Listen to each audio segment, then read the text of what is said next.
Kembali di Angus Pagi bersama saya Beri Manatinaya pemirsa. Gunung Semeru di Lumajang, Jawa Timur kembali meluncurkan guguran lava pijar pada Minggu pagi. Guguran lava pijar meluncur sejauh 1.500 meter ke sisi tenggara atau mengarah ke Besuk Kobokan. Tak ada dampak signifikan akibat peristiwa ini, namun BPBD Kabupaten Lumajang tetap mengimbau warga untuk waspada.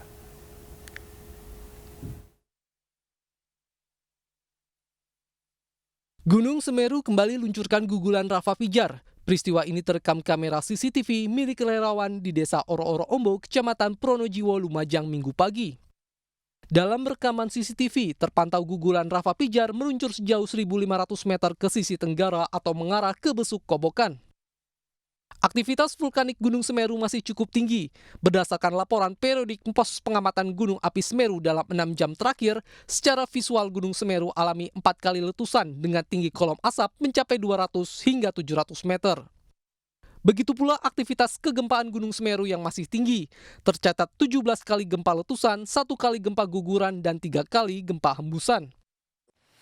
Meski tidak berdampak langsung karena jarak luncur guguran lava pijar masih di jarak aman dari permukiman warga, namun petugas BPBD Kabupaten Lumajang tetap menghimbau warga untuk selalu waspada, mengingat cuaca ekstrim yang kerap terjadi di wilayah puncak Gunung Semeru.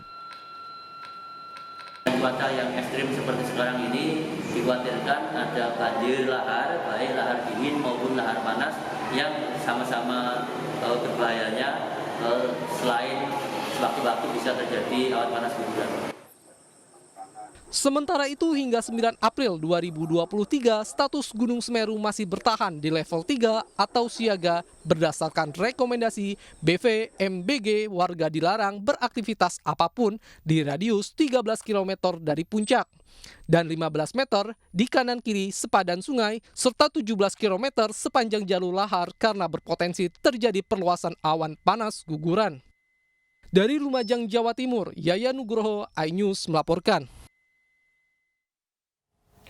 Sebuah jalan permukiman warga di bantaran Kali Pesanggerahan, Jalan Haji Marzuki, Kebonjeruk, Jakarta Barat, longsor. Tidak ada korban jiwa dalam peristiwa ini, namun sebagian warga tidak dapat melakukan aktivitasnya karena akses jalan tertutup.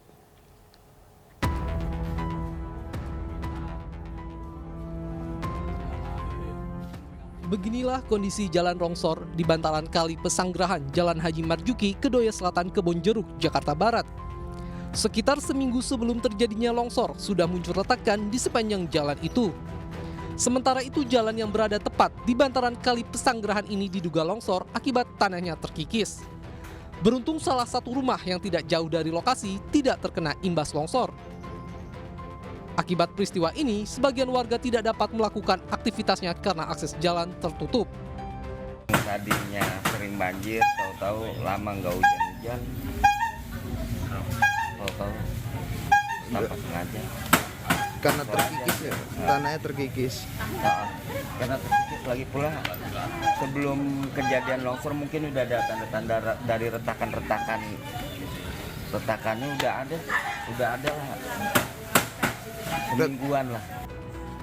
Selanjutnya pihak terkait dari kelurahan setempat dengan Dinas Sumber Daya Air akan mulai melakukan proses perbaikan jalan dengan menurunkan satu alat berat ke lokasi longsor.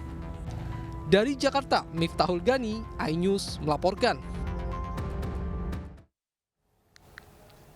Pemirsa, 1 tewas dan 13 orang lainnya terluka akibat truk mengangkut alat berat diduga mengalami remblong dan menabrak kendaraan serta rumah warga di Tanah Datar, Sumatera Barat.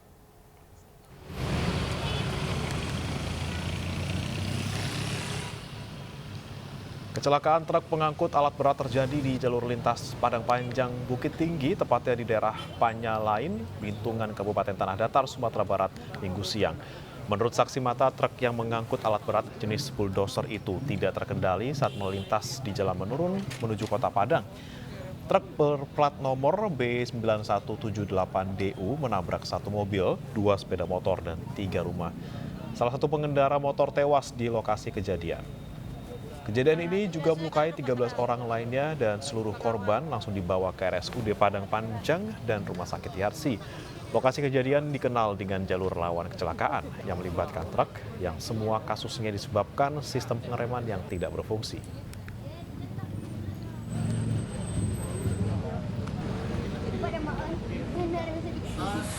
truk bermuatan alat berat menabrak satu kendaraan roda 4 dan 2 kendaraan roda 2.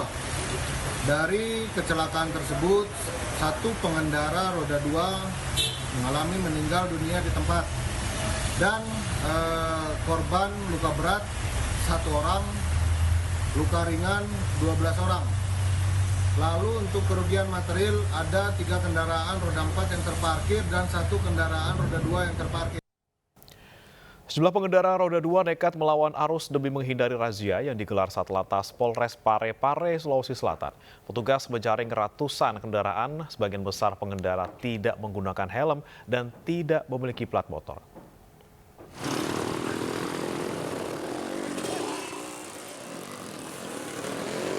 Sejumlah pengendara roda 2 berusaha menghindari petugas saat Satlantas Polres Parepare melakukan razia tertib berlalu lintas di Jalan Andi Isa, Kecamatan Ujung, Kota Parepare, Sulawesi Selatan.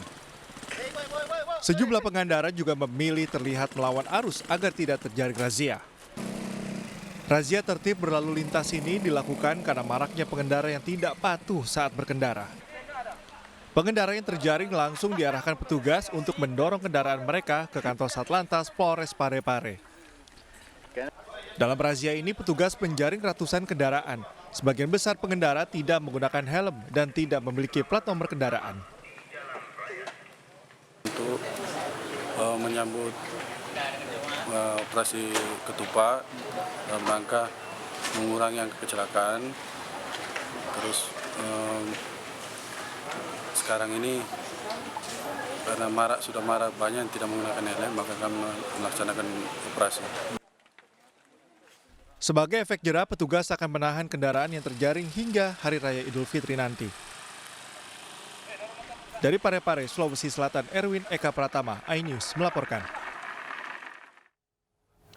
Seorang sopir minibus di Kabupaten Bangka Selatan tewas usai mobil yang dikendarainya menabrak tiang dan juga terbakar. Saat dievakuasi, tubuh korban sudah dalam kondisi memprihatinkan.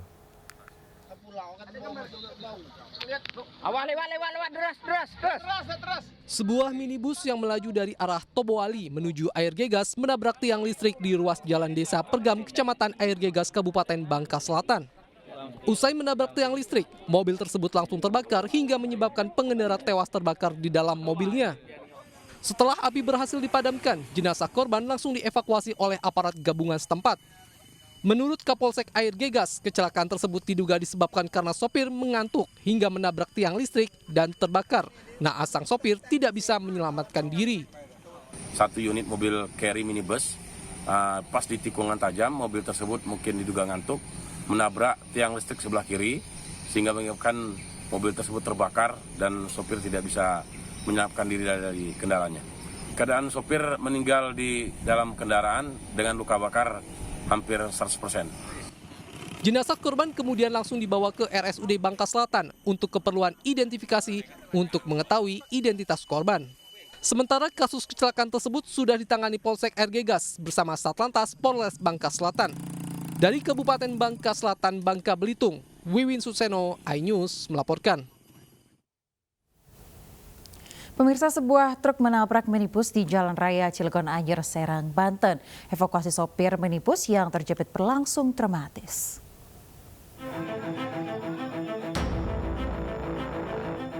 Evakuasi sopir minibus yang terlibat kecelakaan di Jalan Raya Cilegon Anyer, Serang, Banten Minggu pagi berlangsung dramatis. Korban yang luka ringan terjepit badan minibus yang ringsek usai bertabrakan dengan sebuah truk. Evakuasi korban dibantu Polres Cilegon dan warga berlangsung selama 1 jam. Sebelumnya, minibus yang melaju dari arah Ciwandan menuju Anyar ditabrak truk dari arah berlawanan yang gagal mendahului kendaraan di depannya.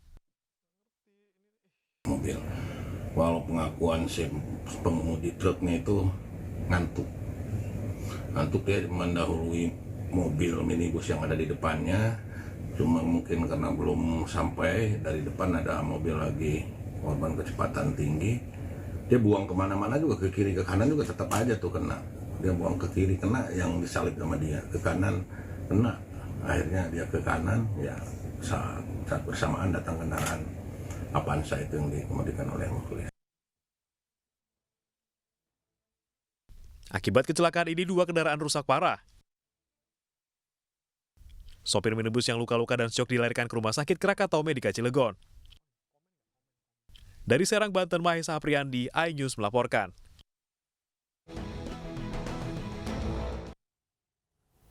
Siuman dari koma, pemirsa, David Ozora ternyata punya sejumlah permintaan, salah satunya memegang kumis Adam Suseno, suami penyanyi dangdut Inul Daratista.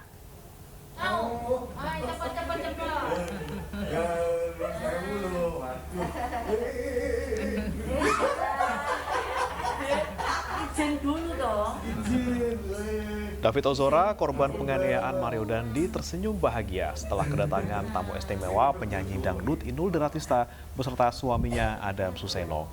David yang mengidolakan keduanya ini nampak malu-malu saat mendapatkan kunjungan dari tamu istimewa. Selain minta pelukan, David ternyata sejak lama ingin memegang kumis Adam Suseno. David kemudian menyentuh kumis Adam seperti ingin memastikan keaslian suami Inul Daratista ini. Selain mendoakan kesembuhan David, Inul juga berjanji akan mengajak anak Jonathan Latumahina ini jalan-jalan ke Jombang, Jawa Timur jika sudah sembuh nanti.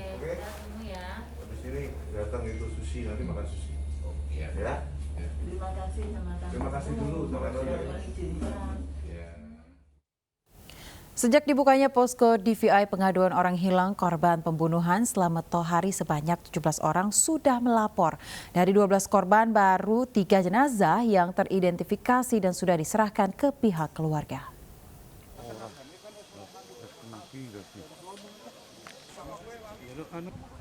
Sembilan dari 12 jenazah korban pembunuhan dukun pengganda uang Slamet Thohari hingga kini belum bisa teridentifikasi. Hingga kini tim DVI sudah menerima 17 laporan keluarga yang hilang dengan menyertakan data antemortem para korban. 9 jenazah saat ini sudah dimakamkan di TPU Desa Balun dengan diberi tanda. Sehingga saat ada keluarga yang melapor dan memiliki kecocokan data identitas, jenazah korban bisa dibawa pulang untuk dimakamkan di daerah asal. Pihak DVI menyatakan bahwa warga yang berasal dari luar Banjarnegara bisa melakukan tes DNA di daerah asal untuk selanjutnya dikomunikasikan dengan posko DVI Banjarnegara. Kalau memang semuanya nggak ada, artinya saudara kandungnya itu yang bersangkutan yang merasa kehilangan, silakan langsung datang untuk kami ambil sampel DNA-nya. Tapi jika memang berada di jauh sana, di luar provinsi, kami akan membantu memfasilitasi dari bidokes setempat sana, akan kami koordinasi juga nanti antar pimpinan untuk membantu mengambil data-data tersebut. Hingga saat ini dari 12 korban pembunuhan Slamet Thohari, sudah 3 jasad yang telah teridentifikasi. Satu diantaranya atas nama Parianto, warga Sukabumi, Jawa Barat, yang sudah diambil pihak keluarga untuk dimakamkan kembali dengan layak. Dari Banjarnegara, Jawa Tengah, Elis Novit, iNews melaporkan. Sementara itu, pemirsa, ibu dan anak diduga menjadi korban Mbah Slamet, dukun pengganda uang dari Banjarnegara. Keluarga sudah menjalani tes DNA dan tengah menunggu hasilnya. Yusuf Edi Gunawan, warga desa Bulurejo, Kecamatan Mertoyudan, Magelang, Jawa Tengah, kini menanti jawaban tim identifikasi Polri. Keluarga Teresia Dewi dan anaknya Okta Ali Abrianto ini diduga menjadi korban pembunuhan berantai dukun pengganda uang Thohari alias Mbah Slamet. Menurut Yusuf, adik dan keponakannya ini pergi pamit ke Banjarnegara sejak November 2021 lalu untuk urusan pekerjaan dan mengambil uang. Namun sejak itu keduanya tak pernah kembali. Yusuf sudah menjalani tes DNA Jumat lalu di Mapolda Jawa Tengah. Selain menjalani tes DNA, Yusuf meyakini kedua korban adik dan keponakan dari identitas yang ditemukan di jaket salah satu korban. Menyairkan duit atau ngambil duit, ada ya kayak pakaian, ada barang-barang itu katanya itu sudah pasti punya. Bapak mengenalinya pakaian apa, Pak? Jaket atau apa? Kalau yang Okta itu ada jaketnya, katanya ada jaketnya, jaket PP itu ada tulisannya Okta Ali Adrianto itu. Informasi lain, pemirsa, LSI baru saja merilis survei terbarunya. Prabowo Subianto mendapatkan hasil survei tertinggi calon presiden di pemilu 2024. Prabowo berhasil menyalip Gubernur Jawa Tengah Ganjar Pranowo yang kerap di posisi teratas survei.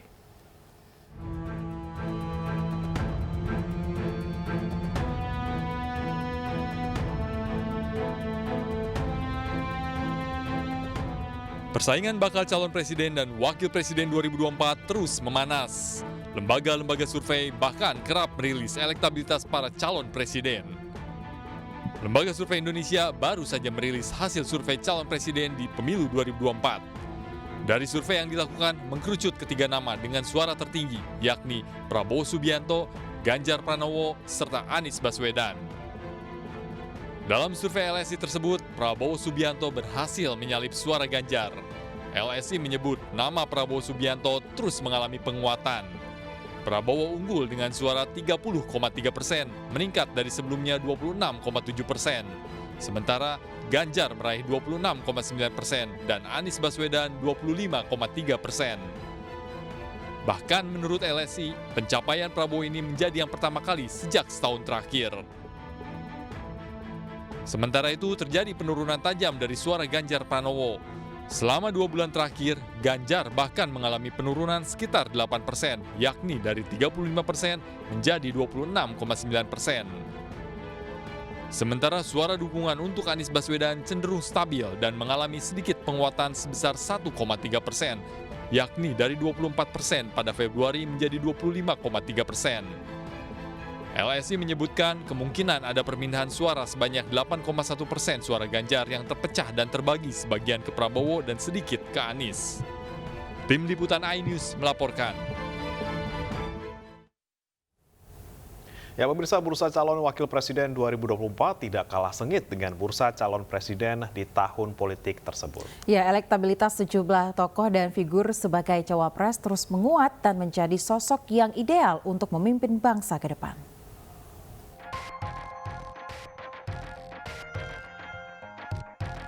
Pertarungan bursa calon wakil presiden di 2024 tak kalah sengit dengan bursa calon presiden di tahun yang sama.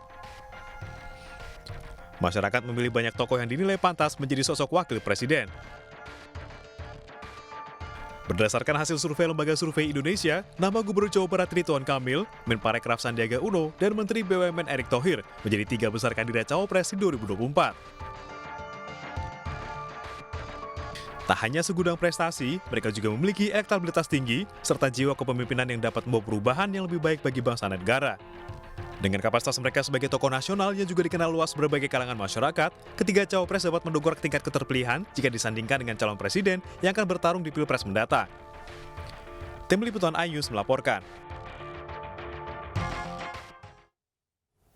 Pemirsa, Aceh mempunyai banyak kearifan lokal yang masih dapat diangkat seperti adat dan budaya serta pertanian. Podcast Aksi Nyata Partai Perindo menghadirkan Teuku Abdul Hafil Fudin, bakal calon legislatif di Dapil Aceh untuk mengupas kearifan lokal Aceh.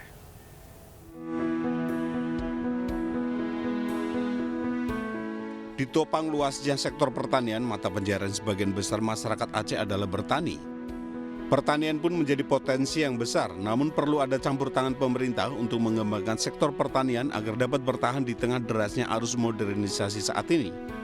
Hal ini menjadi bahasan Bacalek DPR RI Dapil Aceh 1 Partai Perindo Mayor Jenderal TNI Purnawirawan Teuku Abdul Hafil Fudin dalam podcast Aksi Nyata Partai Perindo. Aceh itu sektor yang paling pertama kita kembangkan pertanian. Selain itu Aceh industrinya tidak berkembang lagi sekarang. Ya. Harus banyak pabrik di Aceh menurut saya itu. Ya. Karena sumber bahan bakunya banyak di Aceh, tapi orang yang investasi membuat pabrik ini sangat sedikit. Ya. Melalui Partai Perindo, Mayor Jenderal TNI Purnawirawan Teuku Abdul Hafil Fudin akan berjuang membawa perubahan dan kesejahteraan bagi rakyat Aceh. Dari Jakarta, Ismailia iNews melaporkan. Sejumlah gudang berisi bahan-bahan kimia di kota Hamburg, Jerman musnah terbakar. Akibatnya jalur kereta api dari Hamburg ke Berlin terganggu akibat asap tebal. Informasi mancanegara akan kami hadirkan usai jeda berikut.